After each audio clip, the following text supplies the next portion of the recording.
करना चाहते हैं अध्यक्ष महोदय।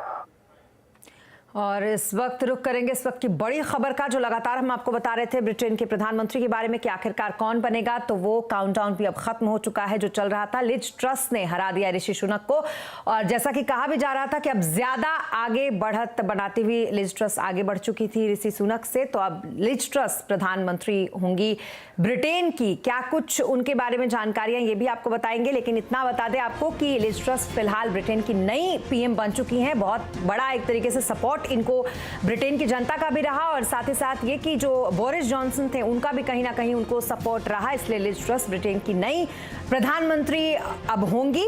आपको ये भी बता दें कि बहुत ही अच्छा मुकाबला रहा ऋषि सुनक और इनके बीच में, लेकिन आखिरी मैदान में जाकर बहुत पीछे हो गए थे ऋषि सुनक लिज ट्रस से। और अब नई जो प्रधानमंत्री होंगी वो होंगी लिज ट्रस यहाँ की, यानी कि ब्रिटेन की। बहुत ज्यादा उम्मीदें थी भारतीयों को कि इस बार कोई भारतीय प्रधानमंत्री बनेगा ब्रिटेन का, लेकिन ऐसा हो ना सका। आपको बता दें कि लिज ट्रस ने उन्हें इस मुकाबले में हरा दिया है, और अब वो ब्रिटेन की नई प्रधानमंत्री होंगी। बोरिस जॉनसन की जगह लेंगी, जिन्हें फिलहाल कुछ ही समय पहले हटाया गया था उनके पद से, एक तरीके से कहा जा सकता है। हालांकि उन्होंने इस्तीफा दिया था, लेकिन मजबूरन उनको ये इस्तीफा दिया गया था, और अब लिज ट्रस ब्रिटेन की नई प्रधानमंत्री होंगी। उन्होंने ऋषि सुनक को इस मुकाबले में, यानी कि जो उनके और ऋषि सुनक के बीच का मुकाबला था, उसमें हरा दिया, और अब वो यहाँ इस पद की दावेदार हो गई हैं लिज ट्रस।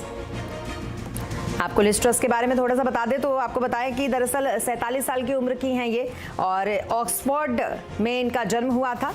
साथ ही साथ आपको ये भी बता दें कि राउंड हे स्कूल से इन्होंने पढ़ाई की है, और बहुत ही ज़्यादा महत्वपूर्ण फॉरेन सेक्रेटरी थी ये, इस पद पर ये रह चुकी हैं, और बहुत ही अच्छे टक्कर की नेता मानी जाती हैं ब्रिटेन में ये। और ख़ास करके यहाँ पर अगर आप देखेंगे तो जैसा थोड़ी देर पहले बता भी रहे थे संजय जी कि कहीं ना कहीं ब्रिटेन के लोगों का सपोर्ट इनको ज्यादा था।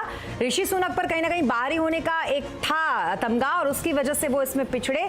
साथ ही साथ जो बोरिस जॉनसन थे वो भी पर्दे के पीछे से इनको कहीं ना कहीं सपोर्ट कर रहे थे, और यही वजह रही कि लिज ट्रस काफी आगे निकल गई थी इस रेस में, और काफी पीछे छूट गए थे ऋषि सुनक, जिनसे बहुत ज्यादा उम्मीदें थी, और खास करके भारतीयों को काफी ज्यादा उम्मीद थी, क्योंकि कहीं ना कहीं बहुत बड़ी बात होती है अगर ऋषि सुनक आज इस पद पर होते। लेकिन फिलहाल लिज ट्रस प्रधानमंत्री की रेस में आगे निकल के अब वो प्रधानमंत्री वहां पर बन जाएंगी। Will deliver for our country, and I will make sure that we use all the fantastic talents of the Conservative Party, our brilliant members of Parliament and peers, our fantastic councillors, our MSs, our MSPs, all of our councillors and activists and members right across our country.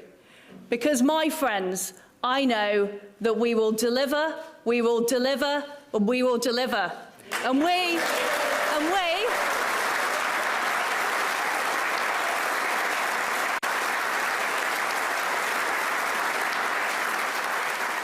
we will deliver a great victory for... जी हाँ, तो आप सुन रहे थे Liz truss को, जो कि जीतने के बाद अपना भाषण देती हुई, और उन्होंने यहाँ पर साफ एक बार फिर दोहराया जिस बात को लगातार अपने कैंपेन में कह रही थी कि वो जो वादा करेंगी उसे वो लगातार पूरा करेंगे, और एक बार फिर इस जीत के बाद भी उन्होंने इसको दोहराया। और अब बात करेंगे बिहार की। बिहार के मुख्यमंत्री नीतीश